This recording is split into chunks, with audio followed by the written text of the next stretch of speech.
Bonjour, chers frères et sœurs en Christ. J'espère que vous allez bien, vous et vos familles respectives. Je reviens aujourd'hui faire suite à la vidéo du livre de Tobit que nous avons commencé la dernière fois par le personnage du Père. Aujourd'hui, nous allons marquer une interruption sur ce personnage parce que nous reviendrons dessus pour donner une conclusion de ce personnage.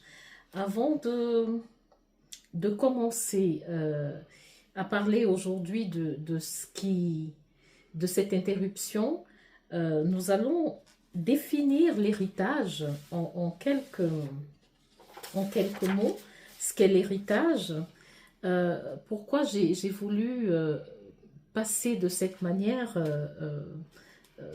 faire cette interruption, c'est qu'il m'a semblé important de définir justement l'héritage, de le définir dans son ensemble avant de continuer sur le personnage de Tobit, le père de Tobit. Alors, ici, nous définissons l'héritage comme une coupe à 15 stations ou un voyage de 15 années. L'héritage est défini comme la valeur d'un homme, puisque nous définissons souvent nos vies. En anglais, on dit how much it's worth. Alors, quelle est la valeur de l'homme et ses aspirations, ses actions, ses motivations. Nous définissons donc l'héritage comme le moment de la naissance. L'homme arrive sur la terre. Ses premières actions sont des pleurs. C'est la première station de sa vie, la grâce et le don de sa première victoire. La première victoire, c'est son arrivée sur la terre. Le premier héritage que l'homme a, c'est son arrivée, sa naissance sur la terre. Le deuxième héritage est défini comme les doutes, démontrés par les premiers pas. On peut voir ça dans la naissance d'un enfant comme les premiers pas. Un enfant qui tombe, qui se relève. Donc ça, c'est la grâce de la deuxième victoire dans son relèvement. La troisième station la troisième station de cet héritage, c'est la peur ou les peurs d'un homme démontrées par l'appréhension, les chutes, le relèvement. Donc on a ici la grâce de relèvement qui fait partie encore de cet héritage-là. Ensuite, dans sa quatrième station, ça sera son ambition. L'ambition qui est la prise de conscience de son environnement et le rôle qu'il a à jouer dans cet environnement. Donc ça, c'est sa quatrième victoire. Donc le quatrième pas qu'il doit marquer vers l'héritage. Donc la cinquième station, c'est l'échec. Oui, nous serons étonnés de savoir que l'échec fait partie de l'héritage. L'échec qui est démontré par l'essai plusieurs fois. Des fois dans nos vies, il nous arrive de vouloir essayer des choses, d'échouer, de recommencer, d'échouer, de recommencer. La force de créer, la force de vouloir continuer, la force de donner un modèle, un style à sa vie. Ça, c'est la cinquième station qui est donc qui fait partie de cet héritage-là. Donc, la sixième station, c'est l'apprentissage. L'apprentissage qui se démontre par la connaissance, la détermination qu'il entreprend dans sa vie. C'est-à-dire que l'homme entreprend d'avoir plus de connaissances, il s'instruit, il développe ses aptitudes et il est déterminé à arriver vers un projet. La septième station, ici, c'est le moment où l'homme a besoin d'aide. Je la définis comme l'épreuve. L'épreuve, pourquoi l'épreuve? Parce que c'est un moment où l'homme, face à ce monde qu'il a créé, a besoin d'être éprouvé, d'avoir la certitude que ce monde dans lequel il est un monde qui le mène quelque part. Et l'épreuve n'arrive là que pour confirmer que l'homme est sur le droit chemin. Voilà, donc c'est le secours, ça crée une sorte de vibration, ça crée une sorte de moteur, d'électricité dans sa vie pour l'amener à aller plus loin. La 8e station, ça sera ce que la Bible appelle la vallée des ossements desséchés. C'est la perte. La perte est aussi quelque chose que l'homme doit accepter pendant le parcours de son héritage. La perte, c'est le dépouillement, c'est le moment où l'homme s'identifie, il s'entraîne une certaine identification. Quand l'homme est dépouillé, quand il perd tout, il doit trouver son identité, il doit chercher à savoir qui il est. Donc ça lui demande profondément d'aller chercher en lui pour savoir s'il est capable de tenir face à l'adversité. La 9e station, c'est ce que la Bible appelle les eaux de Mara, les eaux amères. Les eaux amères, souvent, c'est le moment où l'homme se découvre et il commence à purifier son cœur. Il passe par une certaine purification où il laisse derrière lui tout ce qui faisait de lui une personne naturelle pour entrer dans cette personne divine, pour entrer dans sa dimension divine. Donc ça, c'est pour moi ce que j'appelle les eaux de Mara, les eaux amères. Bien souvent, il y a une certaine dualité qui est faite entre nous et cette personne-là qui veut s'exprimer. Et il faut des fois la laisser s'exprimer, mais avec douceur et amour, comme disait la parole. Lorsque tu reprends ton frère, reprends-le avec douceur et amour. Donc ça, c'est les eaux amères. Ceux qui ont lu le livre de Ruth savent bien Noémie qui dit ne m'appelez pas Noémie, appelez-moi Mara. Donc ça, c'est les eaux de Mara ou les eaux amères. La 10e station, ça sera l'ombre de la mort, ce que la Bible appelle l'ombre de la mort. Le passage, ce que j'ai appelé moi, le passage derrière le rideau. L'homme, bien souvent dans sa vie, à un moment donné de sa vie, doit passer de l'autre côté du rideau, doit passer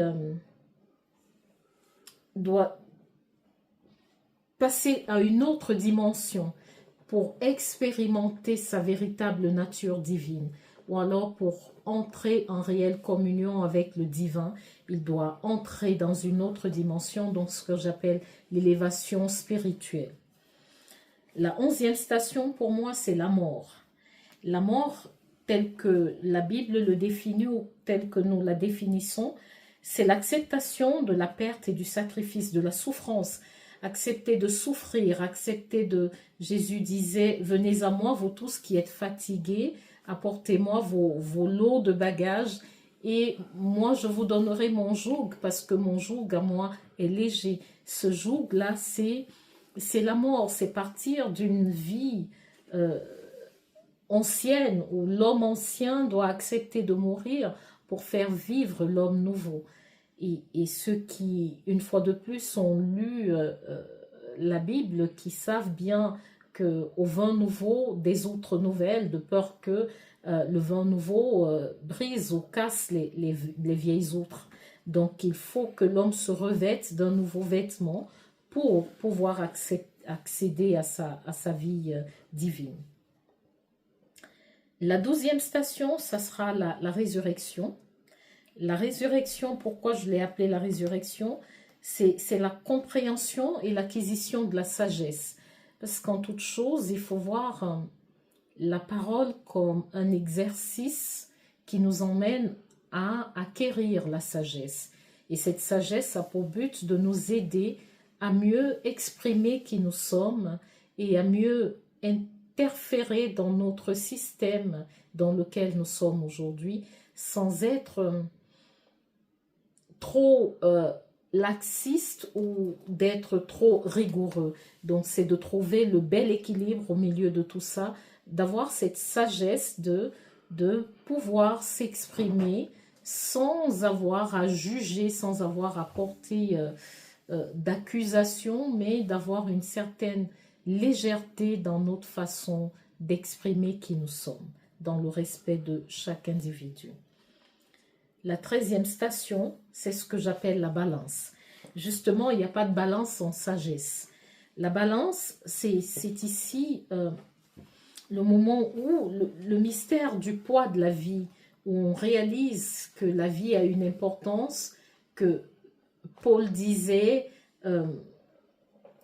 je suis pressé d'aller rejoindre le Christ, cependant, rester avec vous, c'est aussi pour moi un gain dans la mesure où ma génération a besoin d'entendre ce que le Christ a fait de moi et ce qu'il a mis en moi. Et c'est une interprétation que je donne, bien sûr, pour ceux qui connaissent le passage, c'est exprimé tel que Paul dit, il est comme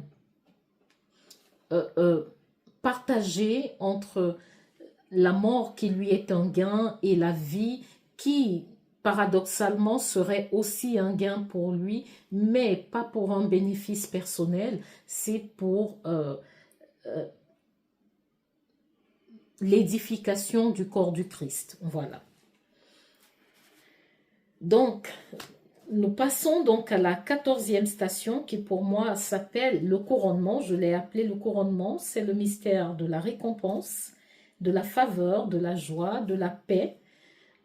C'est le moment où l'homme arrive à cette dimension où il est en paix avec lui-même, où il trouve la faveur en Dieu, où il a de la joie en lui-même, et ce n'est plus des choses qui sont exprimées par son entourage ou par des circonstances de la vie, mais sont exprimées par ses expériences avec le Christ, par sa vie et sa ferveur dans la prière, par sa constance, par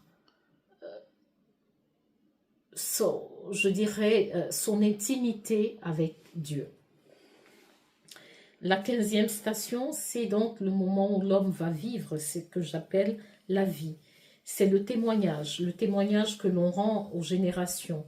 C'est ce que des fois nous appelons les mémoires, ce que nous rendons à la génération qui nous succède. C'est qu'est-ce que nous allons leur donner, qu'est-ce que nous leur laissons, qu'est-ce que nous voulons leur dire, qu'est-ce que nous avons appris, qu'est-ce que nous voulons leur transmettre. C'est ce que j'appelle la vie.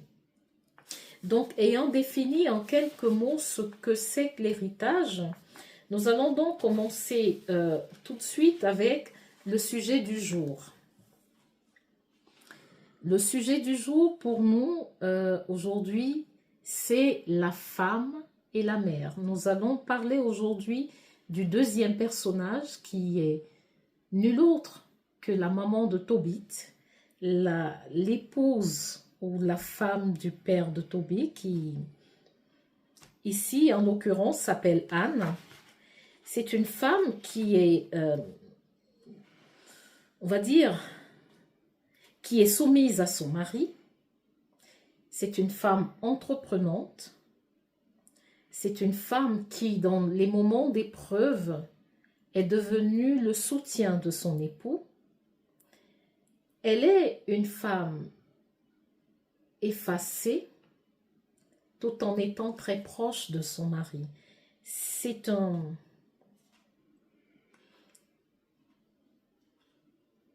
je dirais que c'est un paradoxe qu'on voit dans ce livre de Tobit.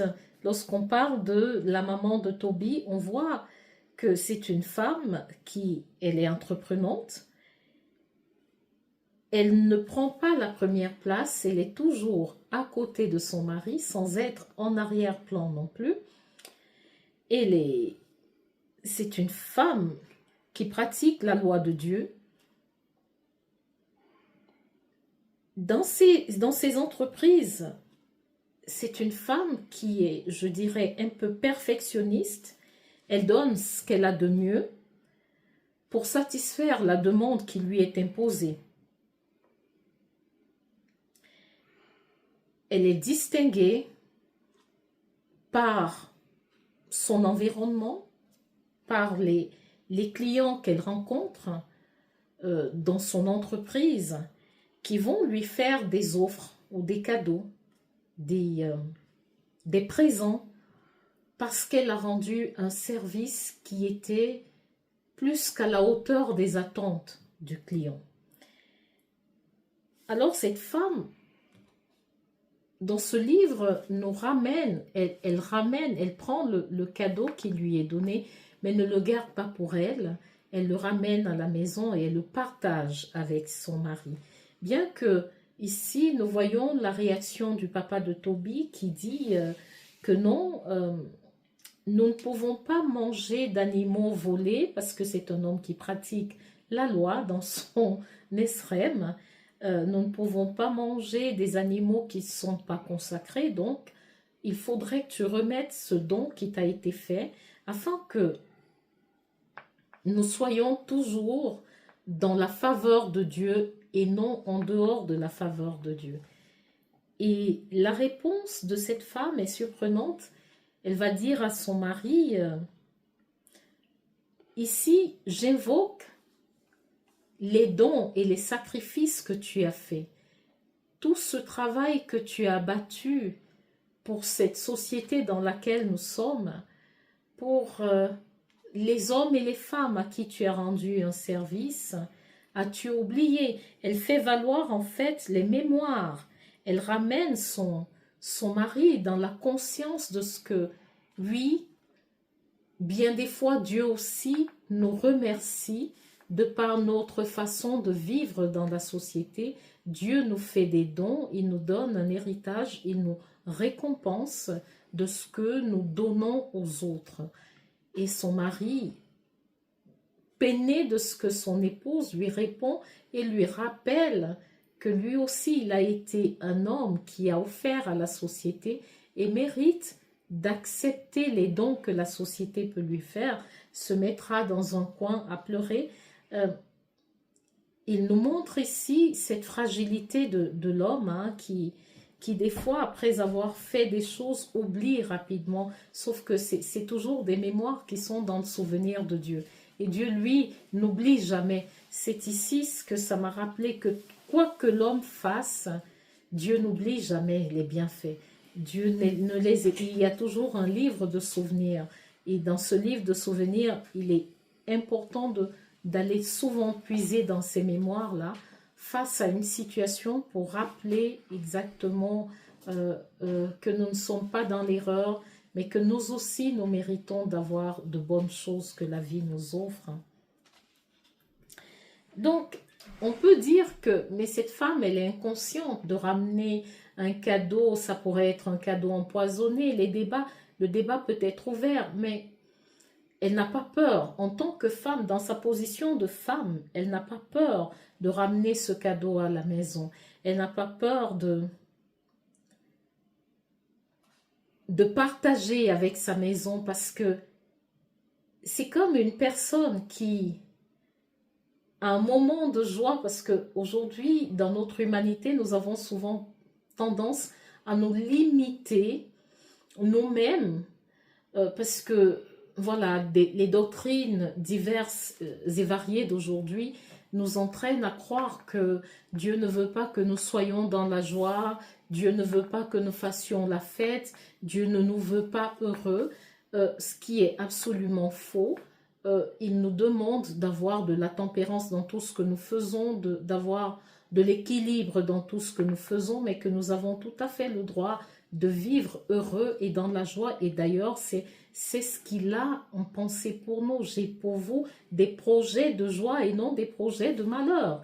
Donc, cette femme se souvient de cette parole et c'est cette parole d'une certaine manière qu'elle donne à son mari en lui disant « Souviens-toi du bien que tu as rendu et nous aussi, nous avons le droit d'être heureux. » Donc, voici ici ce débat qui pourrait être, mais voilà, elle aurait dû ou penser que ce cadeau qui lui a été donné pourrait poser préjudice à sa famille. Non, à ce moment-là, elle invoque justement ce qu'on appelle l'amendement qui dit que, voilà, même si je suis dans une situation où je ne devrais pas accepter, de par ce qui a été fait, j'invoque cet amendement qui me protège de tout mal extérieur qui peut m'être directement envoyé.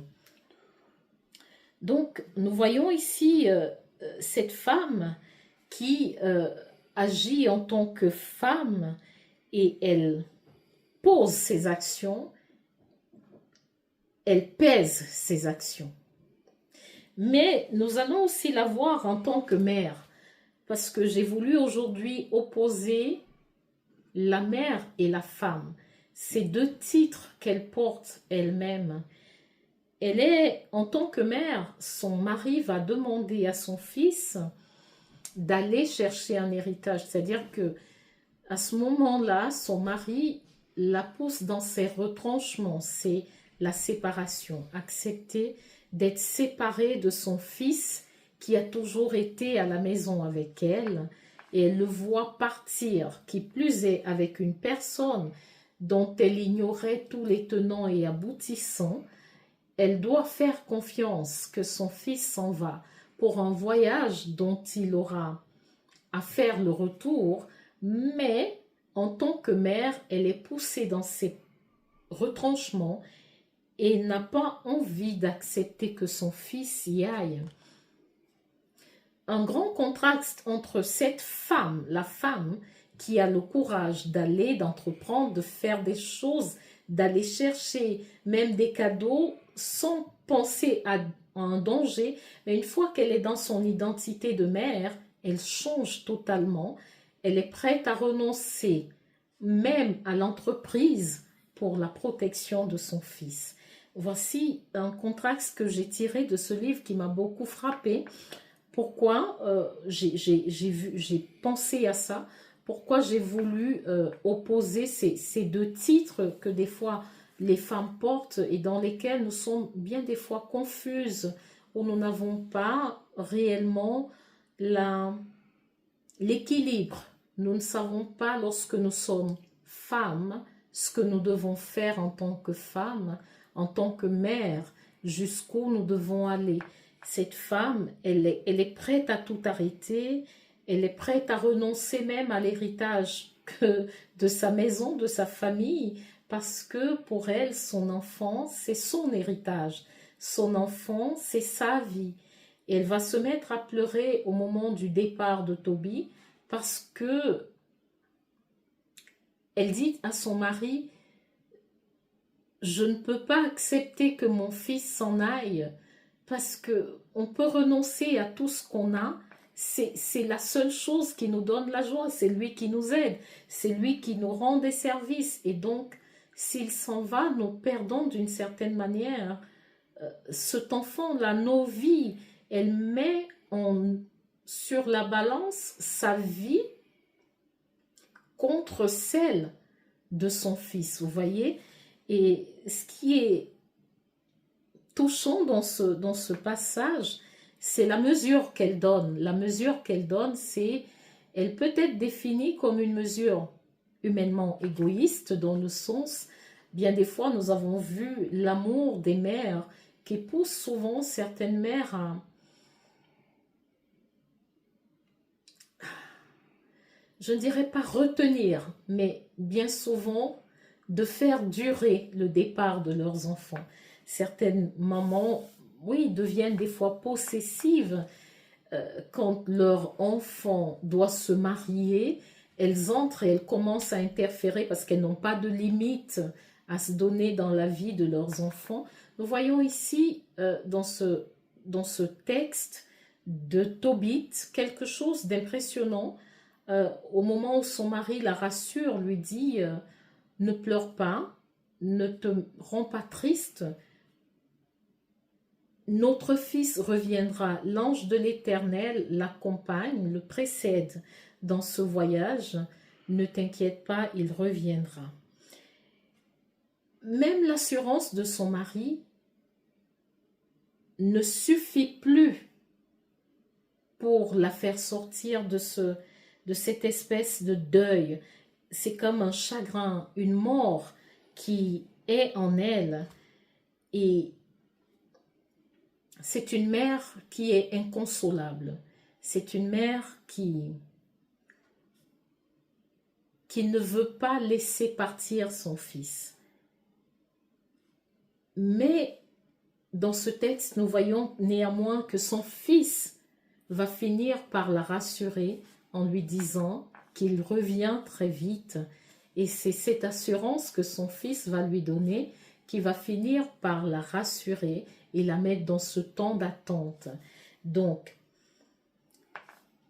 dans ce passage seulement de ce contraste entre la femme et la mère, ce que j'ai tiré et l'enseignement que ça m'a apporté, c'est